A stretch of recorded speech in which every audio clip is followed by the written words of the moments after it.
Hey, this is Edwin Dearborn, another edition of Growth Driven, Building Brand Trust. It is so valuable because we know that the more people trust you, the more they're going to refer to you, do business with you, and continue to do business with you. But how do you actually build that trust as a brand?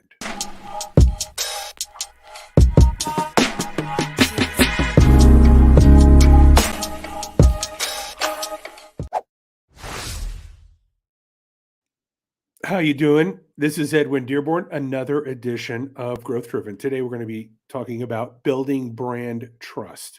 How do you build it? How do you keep it? All the points I'm about to go over are going to make sense to you. They're common sense, but sometimes we have to look at and communicate common sense. But there's one particular point that I want to stress even more so. It's going to be the first point. I'm reading this great book called The 7 Levels of Communication, which inspired today's podcast, particularly the first point. And then I went on to add other points to kind of, obviously there's more than just one thing you do to build brand trust. So let me go on to what I just tweeted here, my notes. So number one, and this is to me the most important, is master the art of communication. Become an articulate beast is what I refer to, meaning the more you communicate, the better you communicate, the more consistently you communicate and articulate very, very well, the more trust you earn. We trust or not trust people based on how they communicate to us and with us and about us to a greater degree than not. How does, why did John F. Kennedy and Ronald Reagan and Barack Obama have such a big following? Because they were and are effective communicators. So as a brand, are you putting out a podcast? Is it articulate? Do you have great guests? Are you writing blog posts, putting out ebooks? Are you articulate? Are you well versed as a speaker? Maybe you're a public speaker.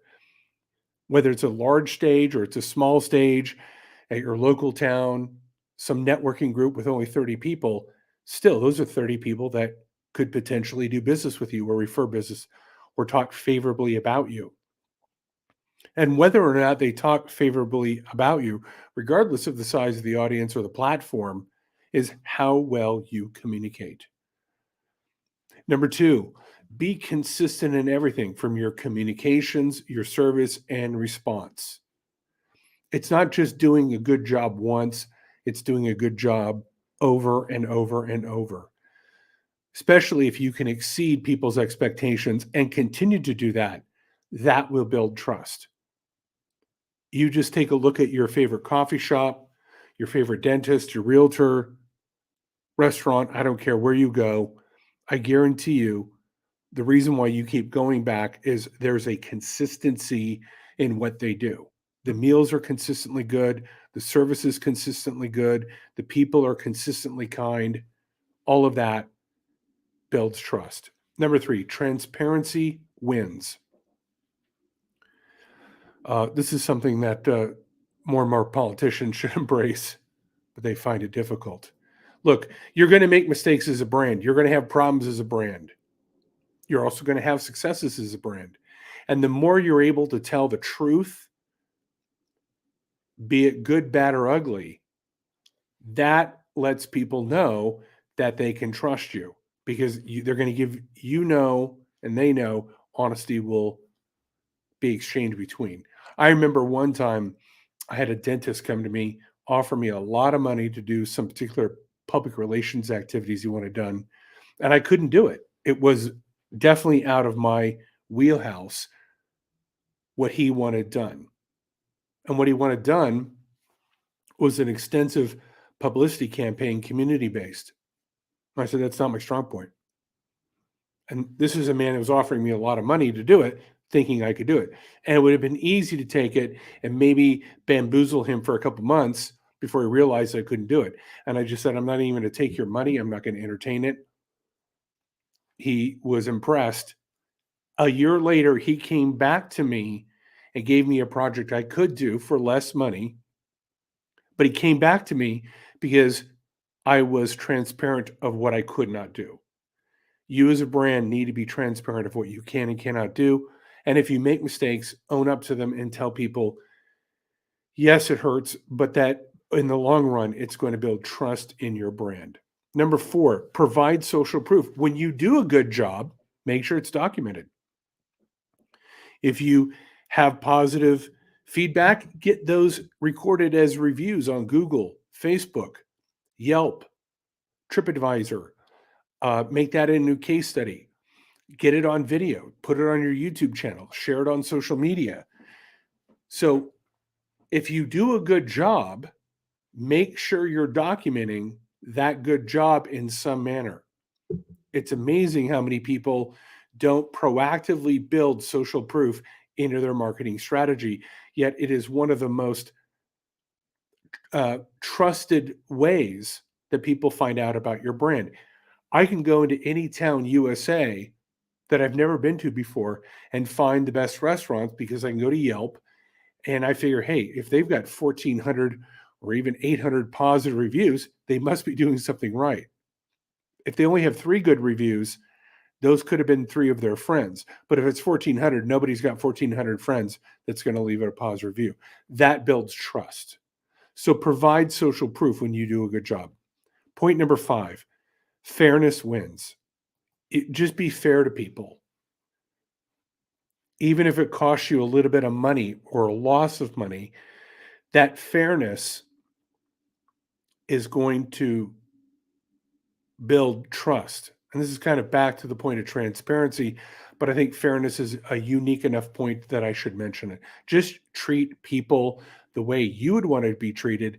More importantly, treat people that they would want to be treated. And of course, I know there's some people out there that can be some real jerks. I'm not talking about that small percentage of complainers, whiners, and antisocial personalities that are never happy no matter how fair you treat them. I'm talking about the bulk. 80 or 90% of the people will win, will appreciate the fact when you are fair with them and you treat them right.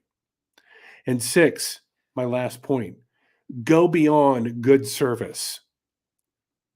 Good service is just a vanilla standard that you got to bring to the ice cream parlor. That there's no longer good service is a differentiator in today's marketplace.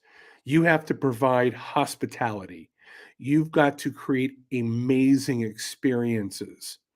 And when you do that, not only does that amazing experience and that hospitality level of service build trust, but it also builds word of mouth.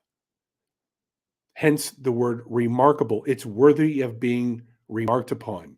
So, not only this last point, going beyond good service, will it build trust in your brand? It is going to build those referrals. It's going to create word of mouth.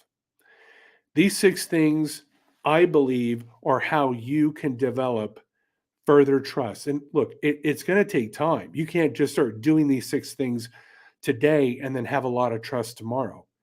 You've got to do these things over and over and over. And this is why it's so important for executives to really look across the entire organization and go, how do we take these 6 points and turn them into SOPs?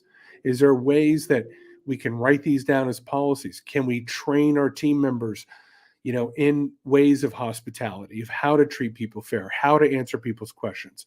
How do we elevate our communication? Can we start a better podcast or one at all? Can we do better content marketing? Can we showcase our social proof in a better way? If you work on these 6 points over and over and over, and you're constantly improving these 6 points, you're going to find over time, not only will the trust in your brand increase, but word of mouth and referrals will increase as a result by doing these activities. If you need help in developing that marketing plan, putting in those systems into your brand, I love doing that as a virtual or sometimes called a fractional chief marketing officer. If you want somebody with C-level experience to come in and help you elevate your brand, your communications, your SOPs, your services, I would love to be a part of your team. Make it a great day. Again, this is another edition of Growth Driven, and looking forward to seeing you very shortly again. Bye-bye.